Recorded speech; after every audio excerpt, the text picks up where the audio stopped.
Hey everybody, it's Jason Blaha here. Now that my two obligatory informative videos are done for the day, it's time to talk about current events in the online fitness community. And I just came across a video done by Athlean-X, aka Curl-Lean-X, aka Jeff Cavalier, doing a video telling you what you should do every time that you squat.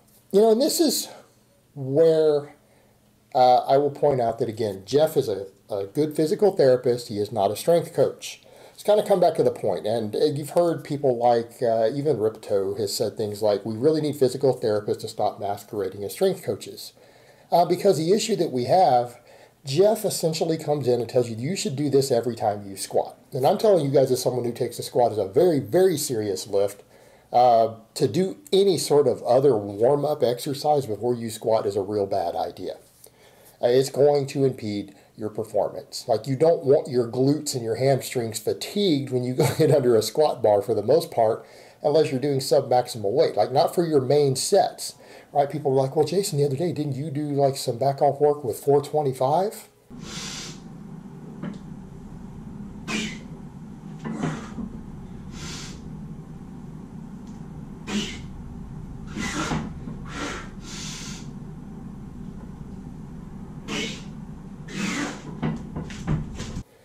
After you did deadlifts? Yeah, but that was back off work. That was back off work. That wasn't my main work sets. That was, again, back off work. It was not my main squat training.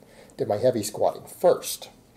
So the point that we get to, he's essentially telling people that, look, if you can't use correct technique and form on the squat, because he demonstrated some really, really bad form that's bad for your knees. And I agree. What he demonstrated as far as the technique goes with having your pelvis roll under and having knee slide happen, posterior pelvic tilt to the extreme, is not necessarily just a muscle weakness issue. It's not knowing how to actually perform and execute the exercise. And this is the problem that we get to when we talk about coaching versus physical therapy.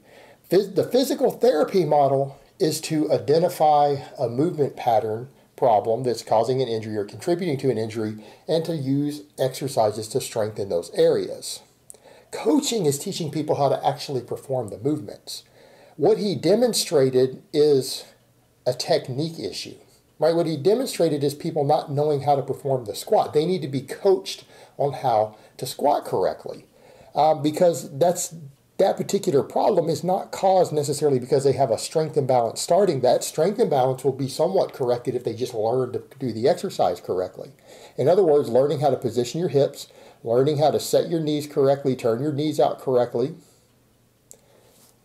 learning how to perform the exercise. And corrective exercises can be done in the form of squat variations if necessary, right?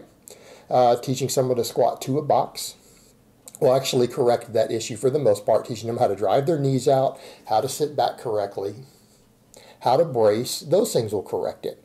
And instead, what he recommends is people warm up with a hip thrust. Well, here's the problem. What he demonstrated isn't a hip thrust. You know, and this is again, physical therapists masquerading as strength coaches. They're performing barbell exercises that are not even the right name. And you see that a lot, and that's normal because they're not part of the strength world. They're not part of the real strength and conditioning world. They're physical therapy, and that's fine because I'm sure he understands as a physical therapist exactly what the exercise he was demonstrating does.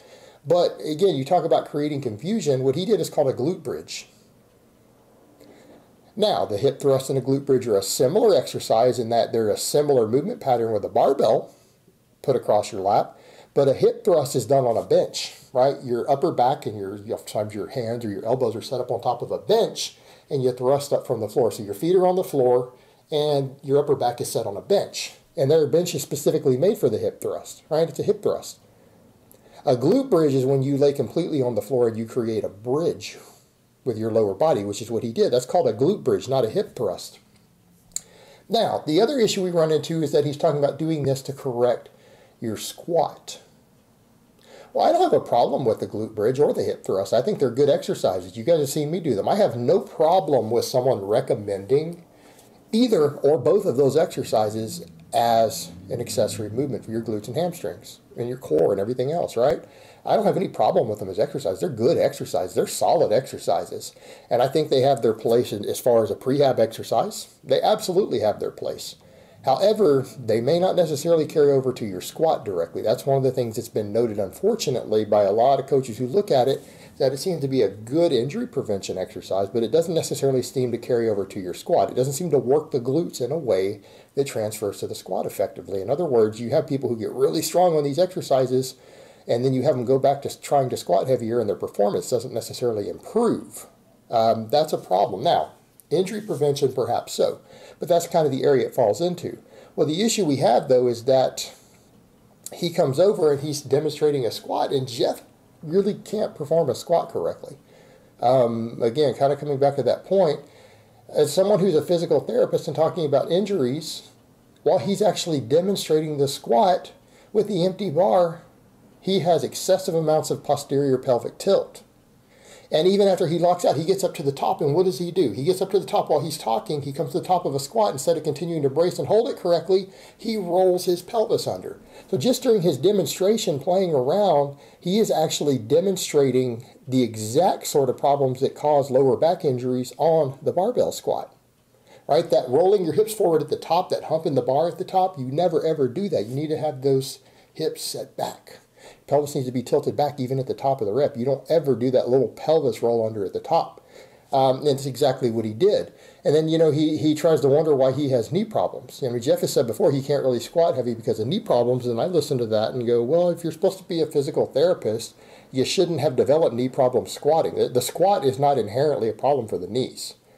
If you learn how to squat correctly, and you do have a strong posterior chain. But let's come over to the point. There's a lot of ways to build the posterior chain. Hip thrusts and glute bridges aren't the only way, and I would agree with that. If you want to reduce knee injuries on the squat, building your hamstrings is a good idea.